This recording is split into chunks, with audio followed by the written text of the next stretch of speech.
আপনি জেনে অবাক হবেন, পৃথিবীতে এমন কিছু মানুষ আছে যারা বিকাল 5টার সময় পড়ার টেবিলে বসে 6টার সময় বই হাতে নিয়ে ডিজাইন নিয়ে বেশ কিছুক্ষণ ভাবে, তারপর টায়ার্ড হয়, তারপর একটু রেস্ট নেয়।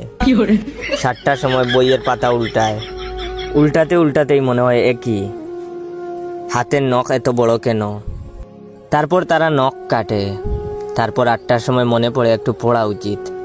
5 মিনিট পড়ার পর আবার টায়ার্ড হয়, হালকা বিরতি নেয়, একটু ফেসবুকিং করে, খিদা লাগে, খায়, খাওয়ার পর রেস্ট নেয়। দেওয়াল দেখে, রংটা অনেক পুরনো মনে হয়, এদিকে একটি টিকটিকিও দেখা যায়।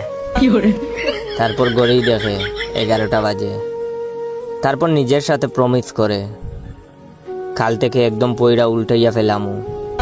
এখন যাই জয় ভাইয়ের একটু টিকটক ভিডিও দেখে আসি। প্রতিদিন যারা এরকম করেন তারা অবশ্যই কমেন্ট করে জানাবেন।